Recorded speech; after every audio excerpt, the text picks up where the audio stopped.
नमस्कार दोस्तों, जय श्री कृष्ण। राधे राधे दोस्तों।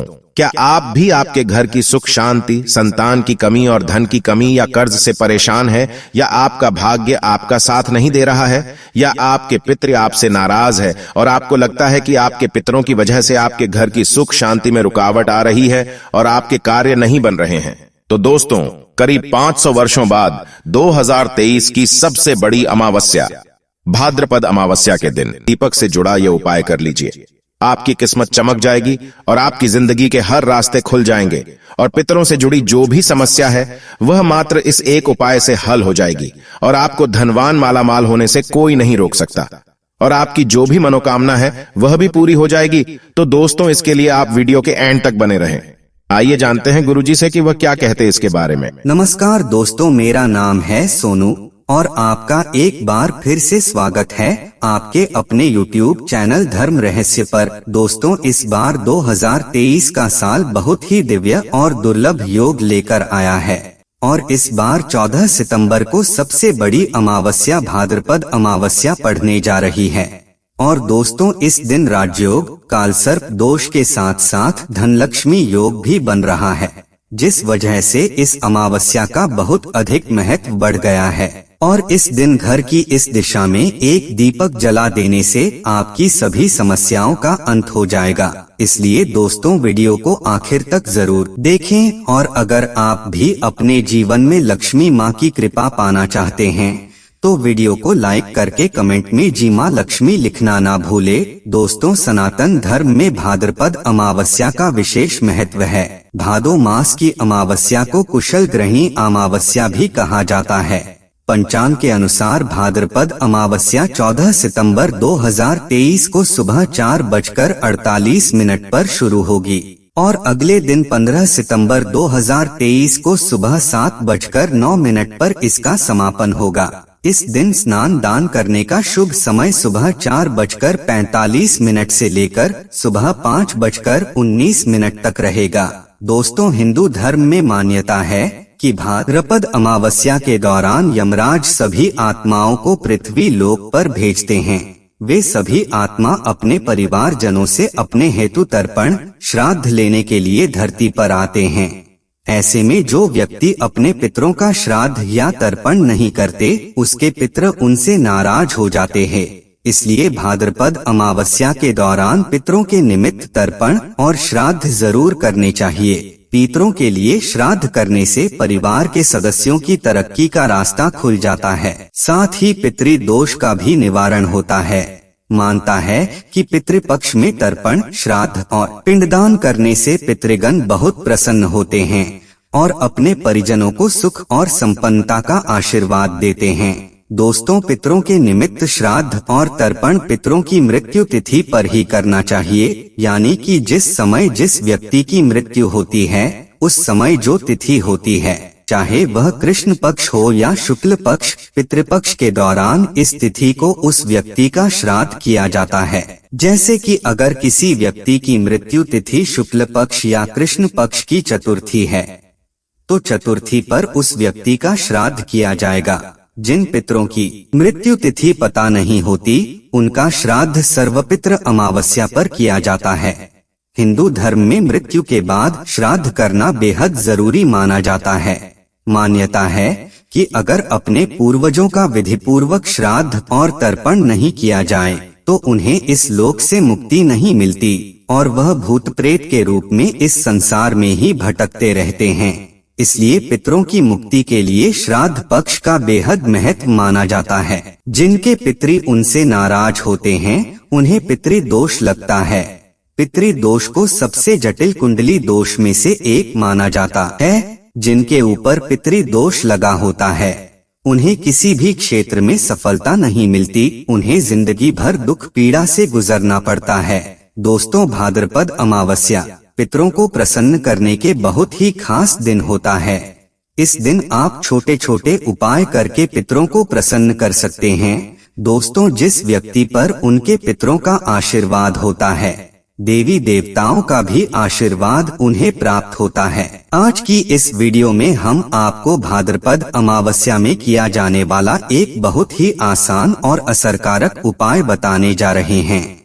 इस उपाय को करने से पितर अति प्रसन्न होते हैं, हमें पितरों का आशीर्वाद प्राप्त होता है और पितरों के आशीर्वाद से पितृदोष से मुक्ति मिलती है और बिगड़े काम बनने लगते हैं।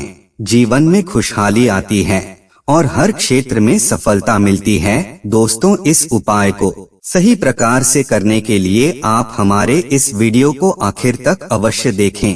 तो दोस्तों, जानते हैं इस उपाय के बारे में। दोस्तों, इस उपाय को करते समय आप पवित्रता का विशेष ध्यान रखें। अगर आपने स्नान कर लिया है तो रात्रि के समय आप अच्छी तरह से मुंह हाथ पैर धो ले। कुछ धुले वस्त्र धारण करके ही आप यह उपाय करें। उपाय करने के लिए आपको जरूरत होगी एक दीपक की। दीपक कोई भी चलेगा, मिट्टी का, धातु का, आटे का या दूसरा कोई भी चलेगा। अगर आटे का दीपक ले रहे हैं तो शुद्ध जल मिलाकर बिना नमक के आटे का ही दीपक बनाएं। इस दीपक में रुई की बाती लगाएं, शुद्ध घी डालें और अगर घी ना हो तो आप सरसों का तेल भी ले सकते हैं, लेकिन दूसरे किसी तेल का प्रयोग ना करें। यह दीपक आपको सूर्यास्त के समय यानी रात्रि के समय ही जलाना है।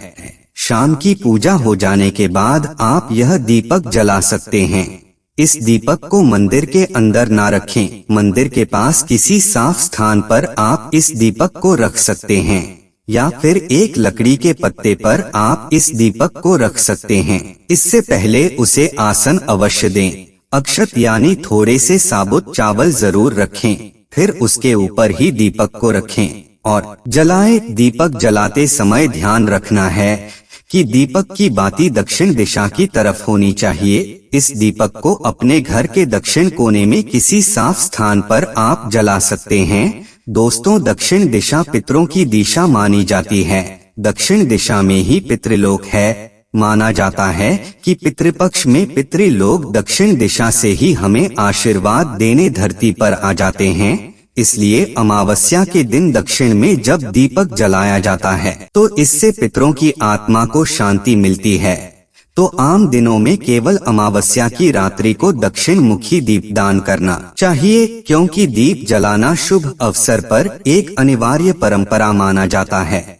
तो मान्यताओं के अनुसार दीपक की लौ सही दिशा में होनी चाहिए। कहा जाता है, श्रद्धा से पितरों के निमित्त किया हुआ दान ही उनके साथ जाता है। इसलिए अमावस्या की रात्रि को श्रद्धा पूर्वक दक्षिण मुखी दीप दान करने से पितरों का आशीर्वाद मिलता है।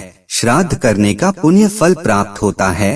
यह खास दीपक जलाने के बाद आप वहीं पर आसन बिछाकर बैठ जाएं और दक्षिण दिशा की तरफ मुंह करके पितृदेव के इस मंत्र का 108 बार जाप करें। वह मंत्र है ओम पितरों देवाय नमः। इसके बाद भगवान विष्णु जी के महामंत्र ओम नमो भगवते वासुदेवाय, इसका भी एक माला यानी 108 बार जाप करें। दोस्तों, भगवान विष्णु जी को पितरों के देवता माना जाता है।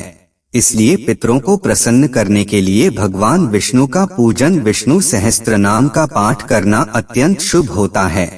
और दूसरे दिन किसी गरीबों की भूख प्यास के लिए कुछ भोजन इत्यादि दान कर देना चाहिए। दोस्तों, हमारे शास्त्रों में पितृदोष से बढ़कर मनुष्य के लिए कोई दूसरा कल्याण व्रत मार्ग नहीं है।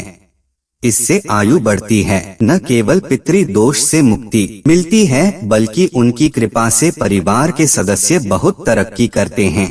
इसलिए उनमें देवताओं की तरह आशीर्वाद देने की क्षमता होती है।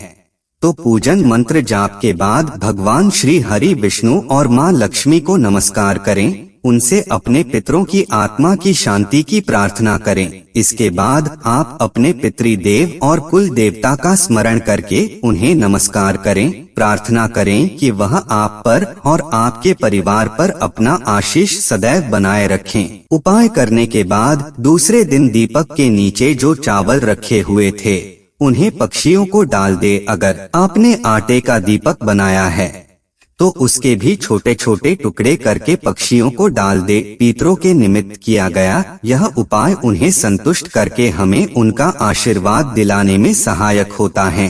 पितरों का आशीर्वाद हमारे लिए बहुत ही जरूरी होता है और विष्णु जी और लक्ष्मी जी के साथ साथ जिंदगी में सफलता पाने के लिए पितरों का आशीर्वाद बहुत जरूरी होता है। दोस्तों, इस उपाय के जरिए आप भगवान विष्णु और माँ लक्ष्मी जी के साथ साथ पितरों की भी कृपा प्राप्त कर सकते हैं। इससे पितृ दोष से मुक्ति मिलती है और जीवन में आ रही अनेक समस्याओं का अंत हो जाता है। वही दोस्तों, इस दिन कालसर्प योग, धन लक्ष्मी योग और भी कई सारे दिव्य और दुर्लभ महाशुभ संयोग बन रहे हैं।